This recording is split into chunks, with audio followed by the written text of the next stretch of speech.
Assalamu alaikum. My name is Dr. Tahira Jameel and I am here to deliver a lecture on one of the topic of category B, that is alkaloids and carbohydrates. So let us start with the topic of alkaloids. Alkaloids are naturally occurring chemical compounds containing basic nitrogen atoms. Alkaloids हमारे पास basically natural compounds हैं, chemical compounds that contain a basic nitrogen atoms. The name derived from the word alkaline and is used to describe any nitrogen containing base and organic compounds. Alkaloids हमारे पास derive हुआ है alkaline word से, जो कि आप nitrogen containing basis या organic compounds को describe करने के लिए यूज़ कर सकते हैं. Alkaloids are a class of basic naturally occurring organic compound that contain at least one nitrogen atom. इसमें हमारे पास एक नाइट्रोजन एटम ज़रूर प्रेजेंट होगा और इनका नेचर बेसिक होगा. In addition to carbon, hydrogen and nitrogen, alkaloids may also contain oxygen और sulphur. Carbon, hydrogen, nitrogen के अलावा अल्कलॉइड्स में ऑक्सीजन और सल्फर भी प्रेजेंट हो सकता है. Then we have properties of alkaloid. Most alkaloids contain oxygen in their molecular structure. Those compounds are usually colorless crystals at ambient conditions. वो alkaloids जिसमें हमारे पास ऑक्सीजन प्रेजेंट हो उनके मॉलिक्यूलर स्ट्रक्चर में, तो वो कंपाउंड्स हमारे पास कलरलेस क्रिस्टल्स की फॉर्म में अपीयर होंगे. Oxygen free alkaloids such as nicotine और coniine are typically volatile colourless oily liquids. और जिन अल्कलॉइड्स में ऑक्सीजन प्रेजेंट नहीं होगा, जैसे कि निकोटीन हो गया, कोनीन हो गया, तो वो हमारे पास वोलेटाइल होंगे, कलरलेस होंगे और ऑयली लिक्विड्स होंगे. जिस अल्कलॉइड में ऑक्सीजन प्रेजेंट होगा वो क्रिस्टल्स की फॉर्म में होंगे और जिन अल्कलॉइड्स में ऑक्सीजन प्रेजेंट नहीं होगा वो वोलेटाइल ऑयल्स की फॉर्म में होंगे, लिक्विड की फॉर्म में होंगे. Most alkaloids are weak bases but some such as theobromine and theophylline are amphoteric. Most alkaloids जो हैं वो हमारे पास वीक बेसिस की फॉर्म में है, लेकिन कुछ हमारे पास एम्फोटेरिक भी हैं. Many alkaloids dissolve poorly in water but readily dissolve in organic solvents. ज़्यादातर अल्कलॉइड्स जो हैं वो हमारे पास वाटर इनसॉल्युबल हैं, उसमें डिज़ोल्व सही से नहीं हो सकते, लेकिन ऑर्गेनिक सॉल्वेंट जैसे such as alcohol, ether, chloroform वगैरह, तो उसमें वो ईजिली डिज़ोल्व हो सकते हैं. Most alkaloids have a bitter taste और are poisonous when ingested. Most जितने भी अल्कलॉइड्स हैं उनका टेस्ट जो है वो बिटर है और समटाइम्स वो पॉइजनस भी होते हैं, जिसके एंटीडोट में आप फिर टेनिन्स को यूज़ करते हैं. अल्कलॉइडल पॉइजनिंग में या अल्कलॉइडल पॉइजनिंग में एज एन एंटीडोट आप फिर टेनिन्स को यूज़ करते हैं. क्लासिफिकेशन, आप अल्कलॉइड्स को 3 बेसिस पर क्लासीफाई करते हैं: true alkaloids, proto alkaloids and pseudo alkaloids. True alkaloids contain nitrogen in a heterocyclic and originate from amino acids. True alkaloids में हमारे पास नाइट्रोजन प्रेजेंट होता है हेट्रोसाइक्लिक रिंग फॉर्म स्ट्रक्चर में और अमाइनो एसिड से डिराइव हुआ होता है.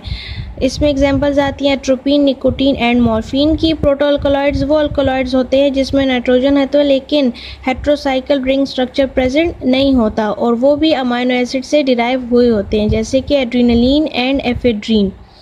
सूडो अल्कलॉइड्स वो अल्कलॉइड्स होते हैं जो अमाइनो एसिड से डिराइव नहीं हुए होते और इसमें आते हैं terpene like and steroid like alkaloids, जैसे कि कैफीन, थियोब्रोमीन एंड थियोफाइलिन. तो ये सारे जो हमारे पास अमाइनो एसिड से डिराइव ना हुए हों, टर्पीन लाइक या स्टेरॉइड लाइक हों, तो उसको आप कहेंगे सूडो अल्कलॉइड्स. और ट्रू अल्कलॉइड्स में हमारे पास नाइट्रोजन होता है हेट्रोसाइक्लिक रिंग स्ट्रक्चर में. प्रोटो अल्कलॉइड्स में हमारे पास नाइट्रोजन होता है लेकिन हेट्रोसाइक्लिक रिंग स्ट्रक्चर नहीं होता. फिर medically important alkaloids containing plants हमारे पास हैं Rauwolfia serpentine, Catharanthus roseus and Ephedra Seneca.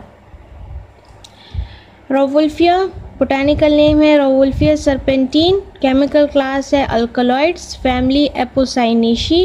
Chemical constituent है reserpine. Medicinal uses, alkaloids present in this plant reduces blood pressure, depress activity of central nervous system and act as hypnotic and sedative. Alkaloids जो हैं वो blood pressure को reduce करने के लिए आप use कर सकते हैं रोवुल्फिया को. Depress the activity of CNS, आप एज ए CNS डिप्रेसेंट भी इसको यूज़ कर सकते हैं रावुल्फिया को, और ये as a hypnotic and sedative भी आप इसको यूज़ कर सकते हैं।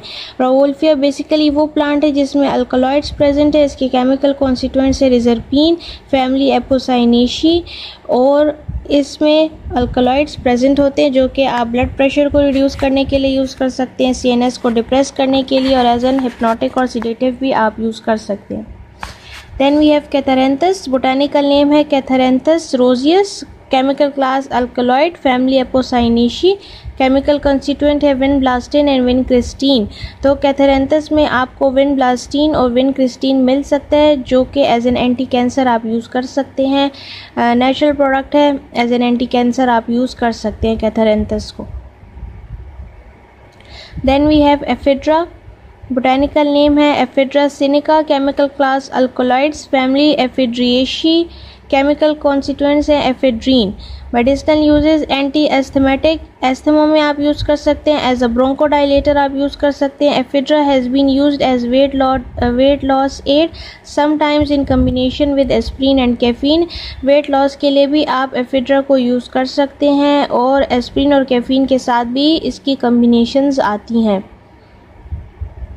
एस्थमा में भी आप यूज़ कर सकते हैं, एज अ ब्रोंकोडाइलेटर भी आप इसको यूज़ कर सकते हैं, और एफिड्रा प्लांट में भी अल्कलॉइड्स प्रेजेंट होते हैं। Then we have carbohydrates, another class of crude drug.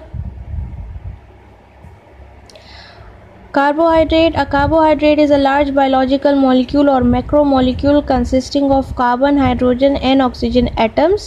Carbohydrate हमारे पास एक लार्ज बायोलॉजिकल मॉलिक्यूल है या मैक्रोमोलिक्यूल है जिसमें हमारे पास कार्बन, हाइड्रोजन और ऑक्सीजन एटम्स प्रेजेंट होते हैं, usually with a hydrogen oxygen atom ratio 2:1 as in water. Carbohydrate में हमारे पास हाइड्रोजन और ऑक्सीजन की रेशो 2:1 होती है, और ये हमारे पास ऑर्गेनिक कंपाउंड्स है, मैक्रोमोलिक्यूल्स है जो कि स्मॉल शुगर यूनिट से कंबाइन होके बनते हैं। The literally meaning of carbohydrate are the hydrates of carbon, इसको आप हाइड्रेट ऑफ कार्बन्स भी कह सकते हैं। कार्बोहाइड्रेट आर एल्डिहाइड और कीटोन कंपाउंड विद मल्टीपल 2 और मोर हाइड्रोक्सिल ग्रुप। कार्बोहाइड्रेट हमारे पास एल्डिहाइड या कीटोन कंपाउंड्स हैं जिसमें हमारे पास 2 या 2 से ज़्यादा हाइड्रोक्सिल ग्रुप भी प्रेजेंट हो सकते हैं। Carbohydrate perform numerous role in living organisms. Polysaccharide serve for the storage of energy, that is starch and glycogen, and as a structural component for example cellulose in plants.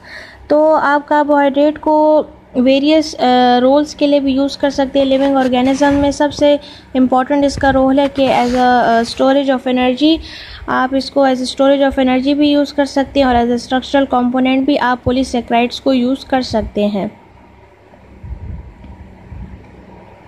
Then we have classification of carbohydrate. तो इसमें main classification में आता है monosaccharides, disaccharide, oligosaccharide and polysaccharides. तो monosaccharide जिसमें 1 sugar molecule हो, disaccharide जिसमें 2 sugar molecule हो, as the name indicate di means 2, mono means 1। Oligosaccharide 2 to 20 sugar molecules जिसमें प्रेजेंट हो तो उसको आप कहेंगे ओलिगोसेक्राइड, एंड पॉलीसेक्राइड जिसमें 20 to 107 शुगर मॉलिक्यूल्स प्रेजेंट हो तो वो हमारे पास लॉन्ग चेन ऑफ कार्बोहाइड्रेट बनाते हैं, दैट इज़ दी पॉलीसेक्राइड। तो कार्बोहाइड्रेट बेसिकली हमारे पास शुगर मॉलिक्यूल्स होते हैं, लेकिन वो डिफरेंट या सेम शुगर मॉलिक्यूल से जब कंबाइन होते हैं तो फिर आपके पास एक कार्बोहाइड्रेट बनता है, दैट इज़ मैक्रोमोलिक्यूल। तो मोनोमर से बनता है और आपके पास पॉलीमर्स तक फॉर्मेशन हो सकती है। Then we have medically important carbohydrate containing plants. इसमें आते हैं हमारे पास 2, इकेशिया सेनेगल जिसको आप इकेशिया गम भी कह सकते हैं, और एस्ट्रागेलस गमीफर जिसको आप ट्रकागेन भी कह सकते हैं।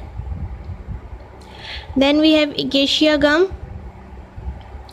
drug name is acacia gum, botanical name acacia senegal, chemical class carbohydrate, family leguminosae, chemical constituents arabic acid।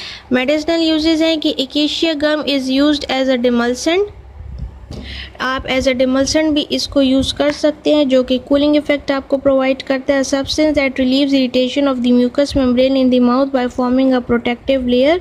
तो एज अ डिमल्सेंट भी आप इसको यूज़ कर सकते हैं। It is use topically for healing wounds, and has been shown to inhibit the growth of some bacteria.